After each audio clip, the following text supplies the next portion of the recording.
সব কল্পনা জুড়ে রং মিশে যায় রুক্ষ দুপুরে, সেই রং দিয়ে তোমাকে আঁকি আর কিভাবে বোঝাই ভালোবাসি।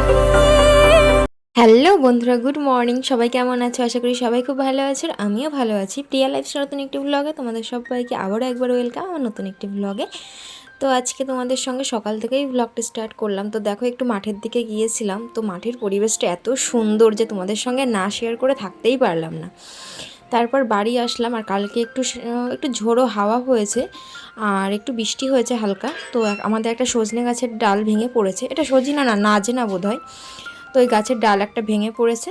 তো দেখো, ঘরের মধ্যে এসে পড়েছে, কাকাতে যেই ঘরটা হচ্ছিল সেই ঘরের মধ্যে এসে পড়েছে। তো মা বললো ওগুলোকে সব পেরে নিয়ে এসে গুছিয়ে রাখতে। তো সবই পারতে পারিনি, কিছুটা চালের উপরেও ছিল, সেটা বাবা পরের দিন পেরেছিল। তো আমি যে কটা পারতে পেরেছি সে কটাই পেরে নিলাম। তো ওই দেখো, ভীষণ রোদ, আর ক্যামেরা ভালো করে ফোকাস নিচ্ছে না, মানে একটু অন্ধকার হয়ে গেছে। আমি তো উপরে উঠেছিলাম, জানলার উপরে উঠে পারছিলাম বলে আমি অতটা খেয়াল করিনি। পরে এডিট করতে যাওয়ার সময় দেখলাম।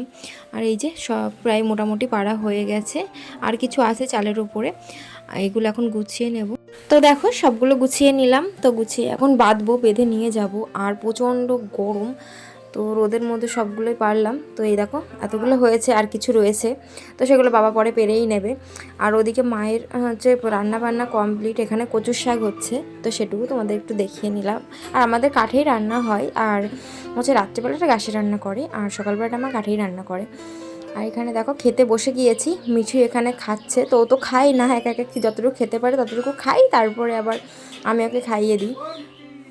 আর আজকে মা রান্না করেছিল কচুর শাক দিয়ে চিংড়ি মাছ, আর করেছিল পাঙাশ মাছ। তো দুটো রান্নাই খুব সুন্দর হয়েছিল। তো এখন আমরা খেয়ে নিচ্ছি সকালের খাওয়া। আর মিঠি জানো তো কিছু খেতেই চায় না, ওই জোর করে এদিক ওদিক ঘুরে যতটুকু খাওয়াতে পারি ততটুকুই খাওয়াই। আর না খেতে চাইলে কি করব, বাচ্চা মানে জোর করে কতক্ষণ ধরে খাওয়ানো যায় বলো, আর জোর করলে ওরা খেতেও চায় না। তো এখানে যেটুকু খাচ্ছে খেয়ে নিক, তারপরে ওখানে আবার ঘুরিয়ে ঘুরিয়ে নিয়ে খাওয়াতে হবে। একদমই খেতে চায় না, কিন্তু কিছু করার নেই, খাওয়াতে তো হবেই। তো এখানে দেখো, আমাদের সঙ্গে বলছে চামচ দিয়ে খাবো, কিন্তু চামচ দিয়ে খেতে পারে, ওই যতটুকু খেলো, তারপরে আবার খাইয়ে দিলাম। এখন আবার রেডি হয়ে নিচ্ছি, যাব একটু মামার বাড়িতে। অনেক দিন হয়ে গেছে মামার বাড়িতে যাইনি, তো সেই জন্য এখন একটু রেডি হয়ে নিচ্ছি। এখন কটা বাজে বলো তো, প্রায় বাজে 1:30। তো ভীষণ রোদ্দুর বাইরে, আর যাবো টোটোতে করে। আর মামা বাড়ি আমাদের বাড়ি থেকে বেশি দূরেই না, নীলকুঠির পরেই। তো পরের একটা গ্রাম আছে, তারপরের গ্রামটা আমার মামা বাড়ি। তো বেশিক্ষণ লাগে না, আধ ঘন্টাও লাগে না, তার আগেই চলে যাওয়া যায়। তো ওই জন্য এখন গুছিয়ে নিলাম। আর মামি দুপুরে রান্না বান্না করেছে, তো ওখানে খাওয়ার নিমন্ত্রণ আছে আজকে। বন্ধুরা, তো রেডি হয়ে নিয়েছি, এখন হচ্ছে মামার বাড়িতে। তো অনেক দিন পরেই যাচ্ছি, সে দাদুর কাজে গিয়েছিলাম, যখন দাদু মারা গেছিলো সেই সময় গিয়েছিলাম। অনেক দিন হয়ে গেছে মা বাড়িতে যাওয়া হয় না। তো ভাবলাম যে বাড়ি যাওয়ার আগে আমরা মা বাড়ি থেকে ঘুরেই আসি। তো দেখো, মেলা থেকে যে হারটা কিনেছিলাম সেটা পরেছি আজকে, কেমন লাগছে জানিও। আর গরমের মধ্যে সিম্পল একটা লিপস্টিক আর কাজল ছাড়া আর কিচ্ছু পরিনি, আর এমনি তো মেকআপ তো করিই না। তো চলো, তোমরা আমার সঙ্গে থাকো, আর সবটাই শেয়ার করার চেষ্টা করব। তো টাটা। টোটো কখন আসবে, টোটোর অপেক্ষায় বসে থাকতে হবে এখন। টোটো আসলেই টোটোতে করেই বেরিয়ে যাব। চলো, তো দেখো আমাদের টোটো চলে এসেছে, আর আমরা বেরিয়ে পড়েছি মামাবাড়ি যাওয়ার উদ্দেশ্যে। তো রাস্তায় যেতে যেতে আর এক বিপদ, সেটা তোমাদেরকে পরেই বলছি। তো দেখো, এখন বেরিয়ে পড়েছে। আর মিঠি তো খুব খুশি, মিঠি ঘুমোচ্ছিল, ওকে ঘুম থেকে টেনে তুলে নিয়ে এসেছি। তো আমার জামা কাপড় পরা দেখে তাড়াতাড়ি করে উঠে রেডি হয়ে নিয়েছে। আর এখানে দেখো দাঁড়িয়ে আছি, এখন কি করব, আমাদের টোটোর কাছে চাকা পাংচার হয়ে, তো এখন চাকাটা পাল্টাচ্ছে, তো তারপরে আবার যাব। তো ওই দেখো, এখন চাকা খুলছে, খুলে এখন পাল্টাবে। তো ঠিক হয়ে গেছে গাড়ি, আবার বেরিয়ে পড়লাম। তো চারিদিকের দৃশ্যটাও তোমাদেরকে একটু দেখাই, তোমরা একটু দেখো যে গ্রামের পরিবেশ কতটা সুন্দর হয়। অনেকে শহরে থাকে, তো এই পরিবেশটা তারা পায় না। তো একটা নিরিবিলি শান্ত পরিবেশ। তোমরা আমার সঙ্গে থাকো আর ভিডিওটা দেখতে থাকো। ওইখানে সস দেয়, আর এই পাশে মোমো দেয়। না না, ওর ভিতরেই দে। কই দাও দাও আমি দেখি। হালকা কেনবো কেন, ভারী কেনবো, সবাই ভাগ করবো। বিশাল ভারী।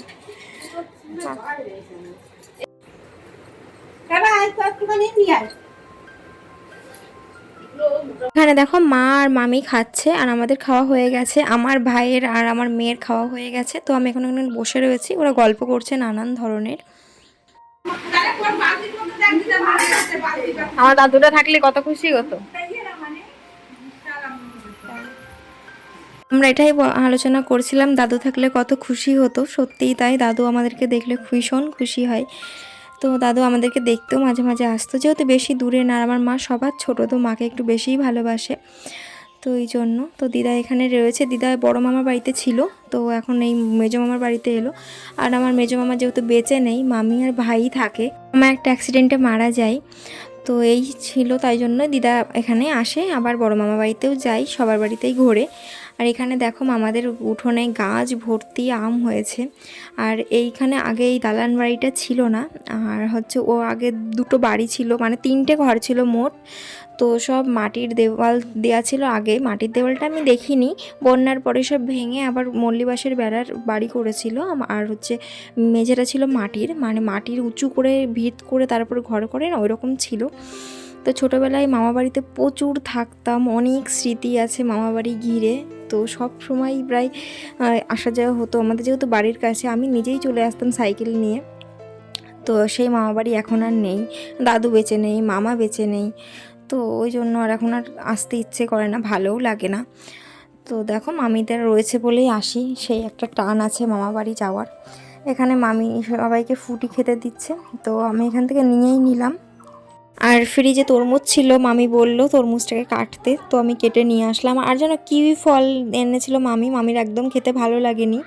তো মামি বলছে আমি 3টে 100 টাকা দিয়ে কিনলাম, তা দেখ একদম খেতে ভালো লাগেনি, ফ্রিজে 2টো রয়েছে কবের থেকে। তো আমি বললাম কিউই ফল তো আমার খুব প্রিয়, আমি খেতে খুব ভালোবাসি। তো একটা কেটে খেলাম, আর একটা ভাবলাম নিয়ে আসবো।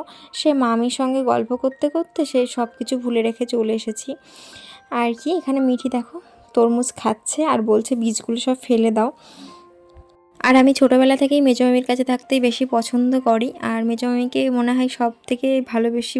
আর হচ্ছে মামিও আমাকে খুব ভালোবাসে। তো এই আর কি, তো এখন আজকে খুব সুন্দর একটা দিন কাটালাম মামা বাড়িতে, অনেক দিন পর। আর এখানে দেখো এখন বাড়ি চলে যাচ্ছি। একটু মেঘও করেছে, তো একটু হাওয়া উঠতে পারে পরে। তো আগের দিন তো একটু ঝড়ো হাওয়া টাওয়া হয়েছে, বৃষ্টি হয়েছে, ওই জন্য মেঘ দেখেই বললাম মা বাড়ি চলো তাড়াতাড়ি। আর এই যে রাস্তায় একটা গাছের থেকে আবার কিছু আকন্দ ফুল তুললাম। আর এই দেখো এটা আমার স্কুল, আমার হাই স্কুল, যেখানে আমি অন্তত 6টা বছর কাটিয়েছি। তো খুব সুন্দর স্মৃতি আছে। তো তোমাদের ভিডিওটা কেমন লাগলো তোমরা কমেন্ট করে জানিও, ভালো লাগলে লাইক করো, টাটা।